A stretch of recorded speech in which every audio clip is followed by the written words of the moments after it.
Hello fellow Mapuans! For this episode ng ating 100 Mapuan Stories, puntahan naman natin or balikan natin yung school life, di ba? So, of course, there's no other way to do that but to ask those who are in school now, which is, of course, maybe a representative ng ating faculty and also a student. Kaya today, we're blessed or actually, napakaswerte natin dahil we have with us one of the very recognized faculty na ating school ngayon, si Dr. Mon Hardin. And of course, one of our scholar, nandito ngayon si Paul, no? So pag-uusapan natin yan, yung school life, di ba? So marami dyan, yung ating mga alumni, syempre, memory lane, di ba? Nung tayo nag-aaral pa, marami tayong mga experience, karanasan, di ba? So yan ang pag-uusapan natin ngayong araw.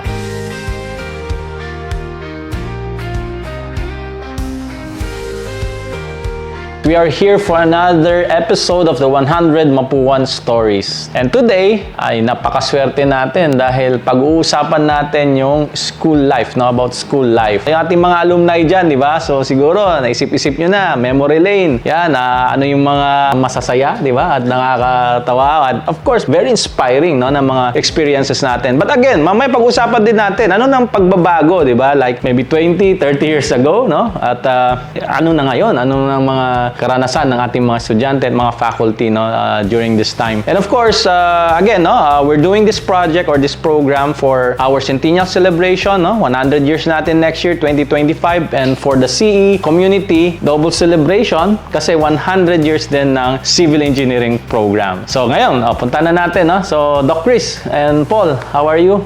Kumusta? Kumusta ang school life? Buti naman po. Diba? Buti naman. Okay. Okay naman. So, Doc Chris, can you please share us or tell us more about yourself po? Yeah, actually, I am Dr. Chris Edward F. Mon Hardin and I am part of class 2013. So, I graduated 2013 with a bachelor's degree of civil engineering. So basically, of course, with the plan of contributing to the community as a civil engineer and to provide, of course, impact then. So basically, similar to other students who are really aiming, of course, for a better life, of course, in finishing their courses or their study. So I'm one of those students and I could really say that Mapua really helped me to achieve some of those goals. But of course, I have other goals that I'm still continuing, I'm still doing. Yan, so actually si Doc Chris was one of my former student pa yan. So I'm very happy. Let's go naman to Paul. I'm Paul A.G.V. Murakami po, batch 2021. Nag-Mapua po ako, yun nga po, 2021, that's college. But before that po, nag-senior high school na rin po ako dito, which was in 2019. So, almost 5 years na po ako sa Mapua. Alright. Okay, thank you, Paul. And of course, ang laging tinatanong kasi dyan, yun of course, Mapua is a very well-known engineering school, And yun gusto rin natin malaman, like my previous interviews, why did you end up in Mapua? Or ito ba yung pinili nyo talaga na eskwelahan? Or did someone influence you? Or nung bata ka pa, pangarap mo talaga maging inhinyero, ganyan? In your case, Doc Chris? Actually, I started po yung of dreaming of becoming civil engineer. Very clear pa sa mind ko po yun when I was in grade 4. The first time yung teacher namin asked us anong gusto namin maging, di ba, in the future. So of course, alam ko lang engineer, basta engineer. Then upon nga po searching, kasi nung time na yun, wala naman tayong Facebook, wala namang other source of information. So kaya basta ang in mind ko lang, engineer. But I don't know na yung engineer pala na ini-aim ko is for civil engineer. Kasi nung nagtanong nga po ako sa college, sabi ko, ano bang engineer gusto mo? May civil, may mechanical. Of course, tinanong ko, ano po ba yung nagbi-build ng building? So sabi nila civil engineering. And that's why yun po yung pinili ko. And before din during nung grade 4, so syempre nagtatanong po yung teacher namin, may alam ka na bang school kung saan ka mag-study? So meron yung unang kaklase ko kasi sabi niya yung father daw niya nag-graduate sa Mapua. So and then I have asked, ano ba yung Mapua University? So sabi at that time, number 1 civil engineering or engineering school. Nag-start yung aim ko na paglaki ko. So although nag-trade ako of course in other university, so syempre nakapasa naman, pero still, no, iba po yung feeling ko nung naka-receive ako ng admission acceptance sa Mapua nung time na yun. Kahit mag-isa po ako pumunta nun dito, actually nag-inquire ako for admission test, mag-isa ako hindi ko alam kung nasan yung Mapua, nagtanong-tanong ako dyan, but how really eager I am na mapuntahan yung school and of course to apply for admission. And I think it's all worth it naman that I have been here. How about you, Paul? Ako po, sir, I dreamt of being a civil engineer grade school lang din po ako, just like Sir Monha. So, nung bata po ako, I would always ask my tito, who was also an engineer, pero siya po is electrical engineer, to teach me about math. So, as he taught me, I got to like math, develop into civil engineering, since I was also really fascinated with buildings. So, nung nag-junior high po ako, I looked up for the best schools in the Philippines. I found out it's Mapua po. Mapua lumabas. Yes po, Mapua. Sa amin, Google ba yan? Yes po. Mapua. No? So, nung nakita ko po yun, I applied for Mapua. Mapua was my only choice for school po. And natanggap naman po ako. So, Talagang either Mapua or talagang Mapua. actually sir, hindi po ako Talagang sa ibang nakaset, eh. college. Mapua lang po talaga. Talagang very positive siya na, and very Yes. confident siya na sa Mapua, no, dito ka mag-aaral. Yes. That's very good, no? So, siguro, siyempre, yung mga iba nating alumni dyan, may kanya-kanya experience rin dyan, no? Pero at least for the two of you, no, talagang nakaset yung mind nyo. No? And that's good, no? Kasi yung mga panahon ngayon kasi, yung information nandyan na. Ngayon naman, the next na pag-uusapan natin ay yung school life, di ba? Kumusta ngayon ang Mapua University? Kasi sigurado yan, maraming gustong makaalam dyan, no? Kumusta ng Mapua ngayon, di ba? So, at least, dalawang perspective to, no? Perspective ng faculty and perspective ng student. Before you start, Doc Chris, I just want to know, kasi you said you wanted to be an engineer, no? May batang-bata pa, then nag-civil engineer ka. Pero nasa isip mo ba talagang maging faculty or magstay sa academe, di ba? Yeah, actually, sir, initially, hindi. Actually, after I graduated and then got my license, so I applied immediately in one of the construction companies. So, siguro after a few weeks, tumawag naman sila. But before that mangyari is, of course, I also received another call then from Dean Francis Hoy at that time. Nakakuha ng project actually ang Mapua. So, actually, I could say this is the first big research project that the university got. So, since it was established. So, we were part of the field LiDAR project. So, considering or doing flood hazard mapping of the Camarson. So, that is in Region 4A, excluding the Laguna. So, basically, that's where my career started. Ito, nagpaliwanag kasi sa akin that time the importance of what we are set to do. Na first time in the Philippines that we will be creating yung mga flood hazard map all over the country. So, with the use of LiDAR technology.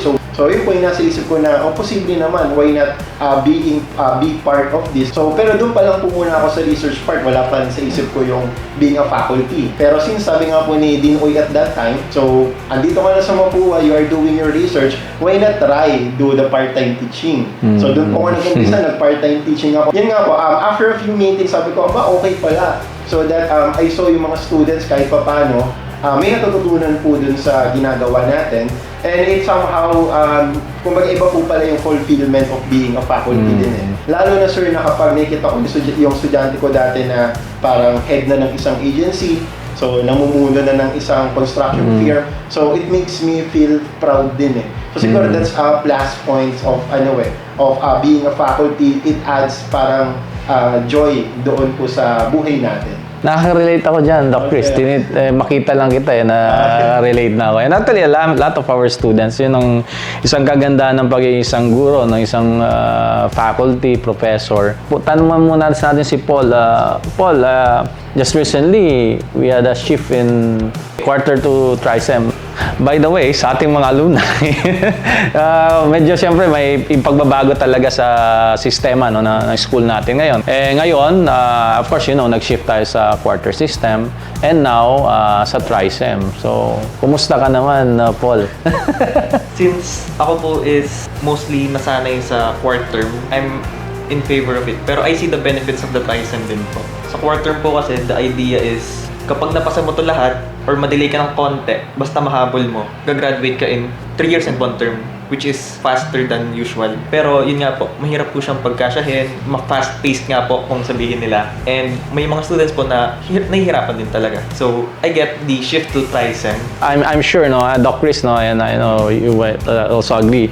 It's all about resilience, no. I know, yun ang kilala talaga ang Mapuan eh. We're celebrating, or we're going to celebrate our 100 years, and if you look at the historically, 100 years, ang daming mga challenges yan, but But again, it's all about the resilience of Mapuans. And how about sa faculty, Doc Chris? Kumusta ngayon ang pagiging faculty? May balance ba sa life, mga ganun? Yeah, actually, this is something then that I'm very thankful with Mapua because it gives the faculty like enough time, of course, to do their work and of course to do other stuff, okay, for professional development.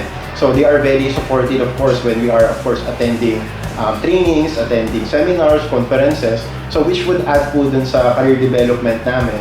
And that's one thing that we are really thankful for. So not only for them supporting us through financial sa mga trainings na yon, but of course actually encouraging us so to do po yung mga training po na yon. So and of course part din po kasi ng faculty natin is before the Mapua faculty are on the instruction side po eh. So at least po ngayon, yun po yung masasabi ko na somehow nagkaroon po ng improvement with the faculty that our faculties right now can do research. So which is very important. And one of the reason kung bakit nga din po, di ba, ang Mapua right now, we are joining yung mga QS ranking, yung mga world ranking, kasi ang one po talaga na major part of it is yung mga conduct ng researches natin. And before siguro sir, nung around below 2000, I'm not sure if meron po talaga tayong mga significant research at that time. So what I know and what I have experienced is when we have started po yung Mapua Phil LiDAR, so dun po medyo nagkaroon tayo ng sunod-sunod na research project. Sige, Doc Chris, actually, pag-uusapan pa natin ng gusto yan maya-maya, no? Pero puntahan mo natin si Paul, no? Yung sa, kumusta naman, as a student, of course, meron kang mga classmate before, no? Yes. And of course, sometimes nagkakwentuhan kayo. Of course, you tend to compare things, no? About school life mo to sa Mapua and their respective universities. So, kumusta naman? Ano naman masasabi mo? For me, sir, ang masasabi ko lang po is, based nga po sa pacing, makikita mo po talaga yung difference in pacing between Mapua and other schools. And usually po kasi, yung lessons nila is, parang ano namin po is, na-take ko na yung last term So like, parang naano kami na, ay, parang hindi ako sanay na ganyan yung pace. Nasanay na po talaga, sir, sa sistema ng Mapua na makailangan mabilis maka-adapt, Space. mabilis matuto. So, does that mean hindi ka nakakasama sa mga lakad nila? Ganun? Sometimes. Kumusta yung mo? Yung, I mean, siyempre, sabi nga, dapat balance daw Yes, ang, di ba? Ang life, no? So, masasabi mo ba na you are able to do that? Balance pa rin? I think naman, sir, na balance pa rin po kasi I can still spend time with them kapag po free po ako and wala masyadong ginagawa. I still spend time with them po. Lalo na po ngayong TriSem. Mas lalo po ngayong TriSem kasi po nagkaroon po ng vacations, naka one week vacation. Alright, sige. So, ano pa yung pwede nyong i-share? Like, anong pinaka-paboritong spot dito sa campus? Saan ka madalas? If sa campus po, sir, sa CTL po, kasi student assistant po ako eh. Ay, sige. CTL. Yes, can you tell us about CTL? What do you do in CTL? Sa Center for Teaching and Learning, or IDL po ngayon, Institute for Digital Learning, we assist professors when they need assistance with the TVs, with their Blackboard accounts, and other things such as Coursera, McGraw-Hill, Grammarly. So, we assist students and professors alike po. So, aside from that, yung mga gantong shoots po, we also assist with that. So, kapag may pinapahiram pong gamit, such as, yun nga pa, yung mga lights and everything, HDMI connectors, it's from the CTL din po. Okay, so this is something to do with the digital platforms no, natin. Okay, sige. So later, pag-usapan natin, puntahan natin yan. No? Let's talk about significant projects and initiatives no, na involved sila Doc Chris and Paul dito sa Mapua University.